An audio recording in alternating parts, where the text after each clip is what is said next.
हम लोग को होली भी नहीं मनाना चाहिए,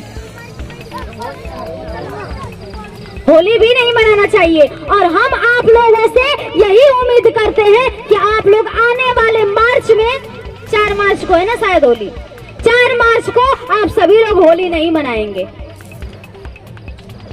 क्योंकि हम सभी लोगों को अपने इतिहास के बारे में जानना सबसे ज्यादा जरूरी है। अगर हम अपने इतिहास को नहीं जानेंगे तो अदर समाज के लोग हमको इसी तरह रोंदते रहेंगे और हम सभी लोग इसी तरह कुचलते रहेंगे। इसलिए हम सभी लोगों को अपने पुराने इतिहास के बारे में जानना और पढ़ना बहुत ही जरूरी है, तब हम सभी लोग आगे बढ़ सकते हैं। नहीं तो फिर अपना एक रोटी खाने से अच्छा है कि हम दूसरे की 2 रोटी का गुलामी न करें। अपना आधी रोटी खाने से अच्छा है कि हम किसी के टुकड़ों पर न पले, है कि नहीं? तो होली के बारे में हम आप लोग को बता देना चाहते हैं कि हम सभी लोगों को होली नहीं मनाना है। एक राजा थे जो हमारे ही समाज के थे, राजा हिरण्यकश्यप। हमारे ही समाज के थे राजा हिरण्यकश्यप और उनकी बहन थी होलिका। उनकी बहन थी होलिका और राजा हिरण्यकश्यप के पुत्र थे प्रहलाद। उनके पुत्र थे प्रहलाद और प्रहलाद बहुत ही छोटे थे, मात्र 6-7 वर्ष के थे। 6-7 वर्ष के थे और बहुत ही अच्छे बालक थे।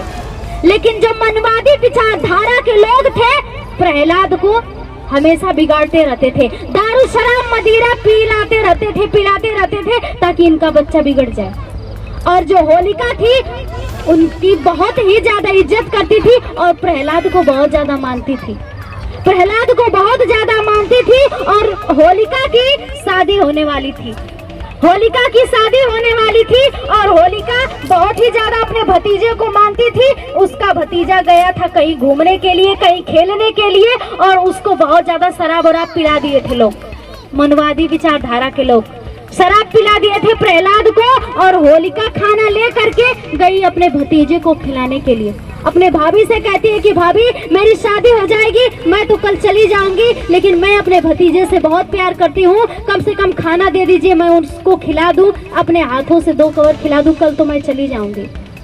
होलिका खाना ले करके जाती है और वहीं पे कुछ लोग रहते हैं और उनसे पूछती है कि प्रहलाद को कहीं देखे हैं आप? वो लोग कहते हैं कि बस कुछ ही दूर पर चले जाइए, वहीं पे मिलेंगे। वो होलिका जाती है खाना ले करके, लेकिन वहाँ पे प्रहलाद नहीं रहते हैं। फिर वहीं पे कुछ दूर पूछती है कि आपने कहीं प्रहलाद को देखा है? वो कहते हैं कि आप कुछ दूर चले जाइए, वहीं पे प्रहलाद आपको मिलेंगे। और होलिका जाती है और वहाँ पे बस जंगल झाड़ी रहता है और वही मनवादी विचारधारा के लोग होलिका की इज्जत लूट लेते हैं, होलिका के साथ रात भर बलात्कार करते हैं, होलिका के साथ रात भर बलात्कार करते हैं। सभी लोग मिल करके उसकी इज्जत लूट लेते हैं और होलिका को जला देते हैं, होलिका को जला देते हैं। और हम सभी लोग क्या कहते हैं? हैप्पी होली।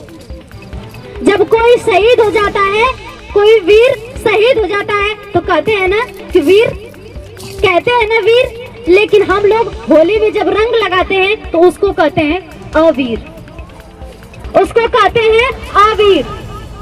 तो वो सब जश्न मनाते हैं कि हमने इस लड़की को मार दिया और इस लड़की के मारने के बाद हम लोग को कोई पाप न लगे, इसके लिए हम लोग होली मनाते हैं। तो सोचिए, जब हमारे बहन बेटी के साथ बलात्कार हो जाएगा, हमारी बहन बेटी की इज्जत लूट जाएगी, तो क्या हम लोग होली खेलेंगे? हम लोग जश्न मनाएंगे? हम लोग रंगों का त्योहार मनाएंगे? इसलिए हम लोगों को होली भी नहीं मनाना चाहिए। हमारे ही समाज की बेटी थी, हमारे ही घर की बेटी थी और इसकी इज्जत लूट ली गई, लेकिन आज हम लोग होली मनाते हैं। तो इसलिए हम आप सभी लोगों से हाथ जोड़कर विनम्र निवेदन करते हैं कि आप सभी लोग अपने इतिहास को पढ़िए, अपने पुराने इतिहास को जानिए, तब हम सभी लोग नहीं मनाएंगे। हम लोग अपने पुराने इतिहास को पढ़ते हैं तो हमारे रोंवा खड़े हो जाते हैं कि हमारे महान पुरुषों ने कितनी कुर्बानियां हमारे लिए दी है, हमारे महान पुरुषों ने कितने लोगों का घर बसाया है, अपना घर उजाड़ करके। तो हम लोगों को समझदारी होनी चाहिए, हम लोगों को पढ़ना पड़ेगा, हम लोगों